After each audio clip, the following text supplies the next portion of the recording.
мүмкін емес. Қараңыздар, мына ісікті домбыра болып жатыр ғой, братаға. Домбыра болып жатыр. Міне осылай аламыз. Кәдімгідей мына арт жақтарға да жағып жатырмыз. Мұны аяқтың ұшы суда тұру керек. Сәлеметсіздер ме? Бүгін сіздермен ревматизм ауруы жайлы сөйлесеміз.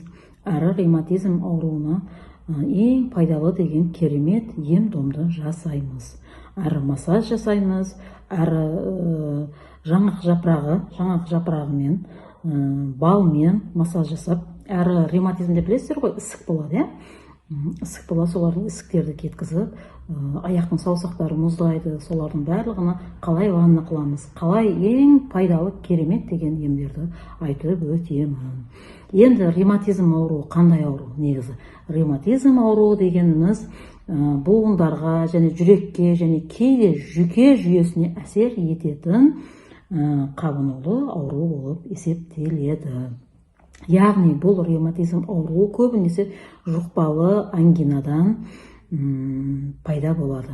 Яғни стрептокок дейміз ғой, стрептокок. Содан жұқпалы ауру болып есептеледі. Стрептокок инфекциясынан өтеді бұл ауру негізі. Көбінесе буындар ауырсынады, ісінеді, тағы не десем болады екен. Аяқ-қол болғанда көбінесе бірінші аяқтар, саусақтар мұздайды. Бірінші саусақтар кәдімгідей мұздай болып тұрады.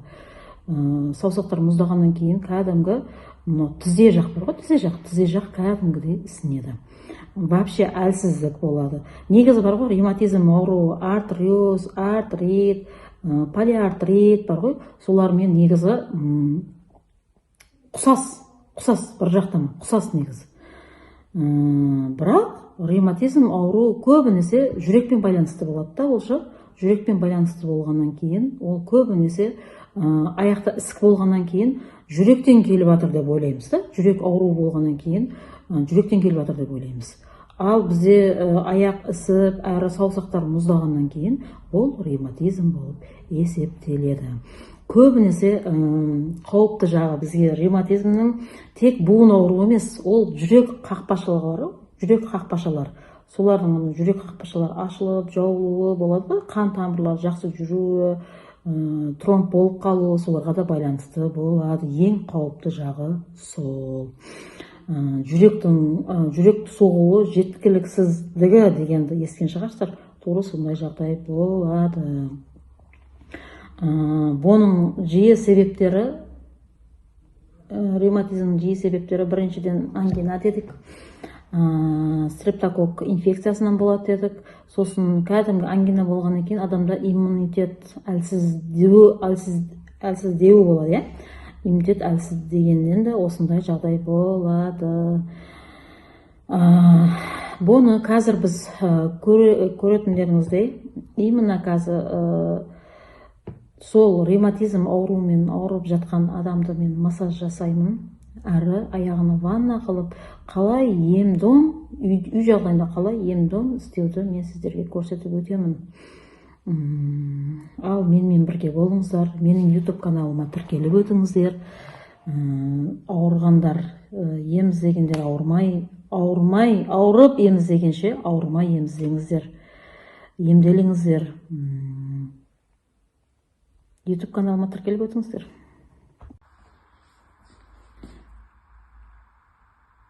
Бізге жаңағы айтқандай жаңғақ жапырағы керек. Жаңғақ жапырағы не істейді? Жаңғақ жапырағы. Мынау саусақтар жаурайды деді ғой. Соларны кәдімгідей көмейік. Тура осы қайнаған суға өсіп саламыз. Кейін қараңыз, кәдімгідей мына несі уже шығып кетті несі.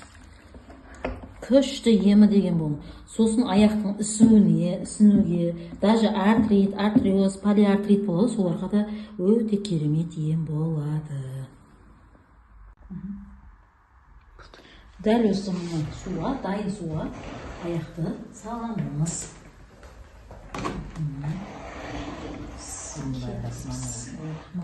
Ем болсын. Ондай қатты ыстық болмау керек. Қатты ыстық емес, аяқ қатты ыстық. Аяқты жайлап үйретіп аламыз бірінші.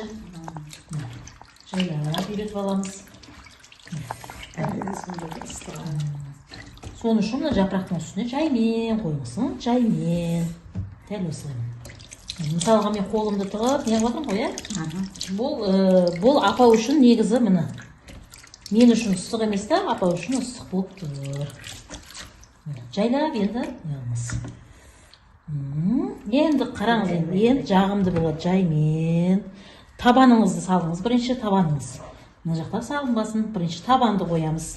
Міне, көргендеріңізде бірінші табан.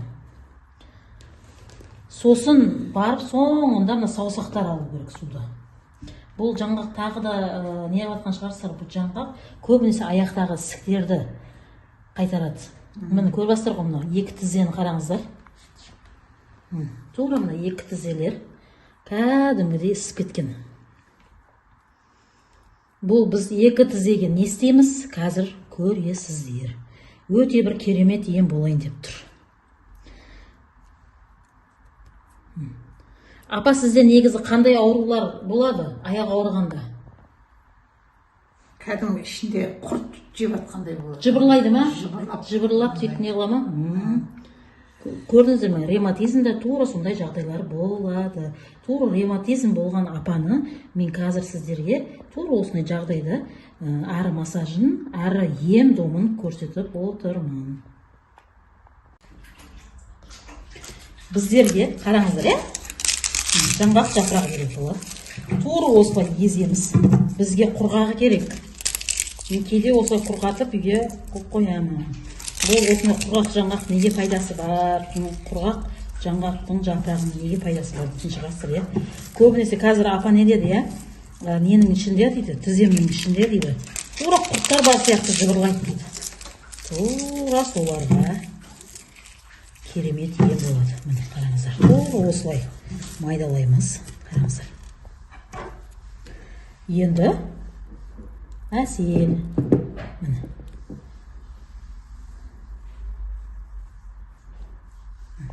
Әсел аламыз.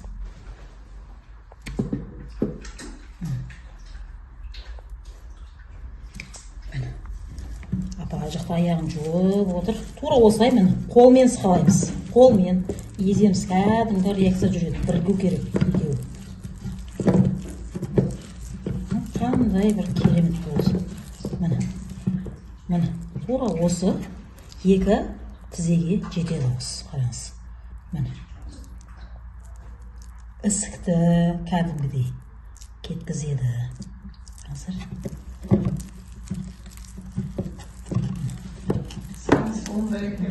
Сары суға да өте көп пайда.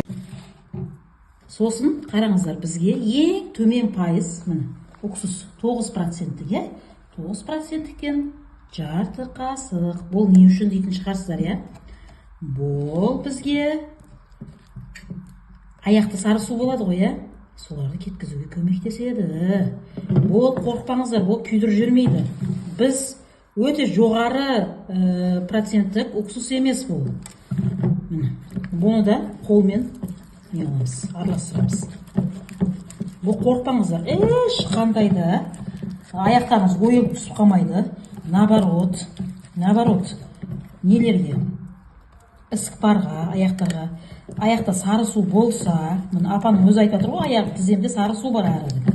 Соған өте көп пайдасын береді. Егер күйдірсе, менің қолымды күйдір жүретін еді. Саусақтарым сау, аман. Қандай иісі, керемет. Мұны балдың иісімен екеуі араласқаннан кейін ешқандай иіс жоқ. Көресіздер ғой. Апа кәдімгідей 9%-тік ең төмен проценттегі уксус бұл. Енді бұл уже тізеге жағуға дайын. Міне дайын болған емізді әлі де көресіздер, мұнан қараңыздар. Жап-жасыл әдемі цвет болды мұны. Ішуге де болады. Ішуге де, жеуге де болады, апа. Бұл көбінесе асқазан ауруы бар ғой, сондайларға да ішеді. Әсіресе Үндістан, сондай жерлерде мысалға дәрінің тапшылығы не ғой? Мына кезде осыларды емдейді. Енді қараңыздар. Міне, бисмиллахир-рахманир-рахим. Ем болсын. Апаның аяғына ем болсын. Қараңыздар, аяқта ісік болса, ревматизмді ешқашан езеп уқаламаймыз. Соны естеріңізде сақтаңыздар. Кейбіреулеріңіз ревматизм болса да, артрит, артриоид болса да, жүгіріп барасыздар да, негізі ондай мүмкін емес. Мүмкін емес. Қараңыздар, мына ісікті домбыра болып жатыр ғой, братала. Домбыра болып жатыр. Мына осылай аламыз. Кәдімгідей мына арт жақтарға жағып жатырмыз. Мұны аяқтың ұшы суда тұру керек. Осыны істеп жатқан кезімізде. Суда тұру керек. Әрі мынаны жаға беруіміз керек. Қараңыздар. Жақсы ма, апа? Жақсы. Қолын беріп қалмас. Ем болсын, апа. Сізге ем болса, ем қонса, Құдай қаласа қуанамыз ғой. Иә. Құдай қаласа, сен де болса жүгіріп кетейін. Апа, Құдай қаласа. Алланың өзі шипа берсін. Міне, тура осылай жағамыз. Енді бұның үстінен, тура осының үстінен пищевой пакетпен орап тастаймыз.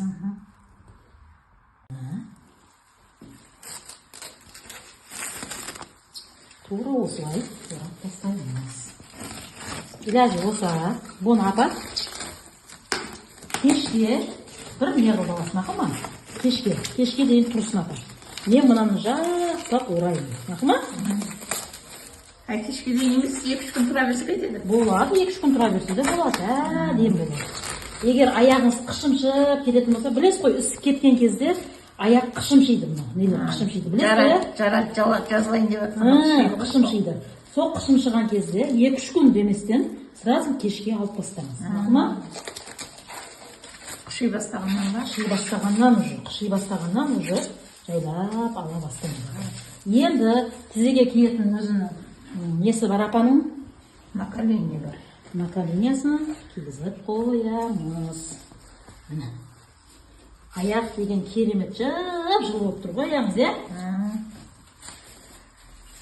Міне, апа. Тура осылай болып тұру керек. Көресіздер ғой. Мынау ісік Құдай қаласа бүгін жоқ болып кету керек. Негізі апа, осыны 10 күн тоқтамай істетсеңіз, аяқтың ісігі, аяқ шамалдауларының барлығы кетеді, жойылады. Сізге ем болсын.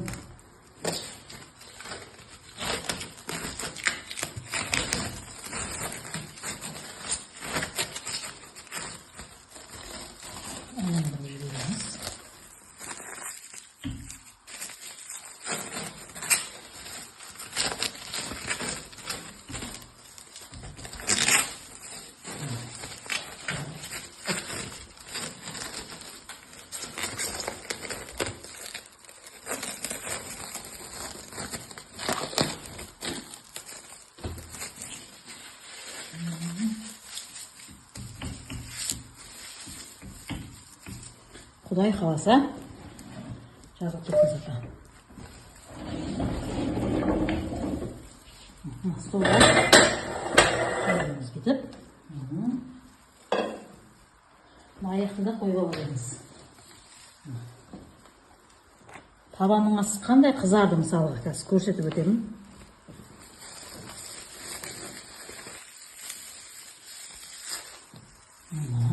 Тарта беріңіз, апа. Міне, жаңақ суға салғаннан кейін қараңыздар. Аяқтың астын. Қандай, қып-қызыл болып, міне. Дәл осындай болды. Жаңғақ жапырағының пайдасы өте көп. Біріншіден қанды жақсы жүргізеді. Мынау табандарды қыздырып, саусақтардың арасының қан жүруді жақсартады. Екеуі де міне дәл солай. Ал апа, сізге ем болсын. Сау болыңыз.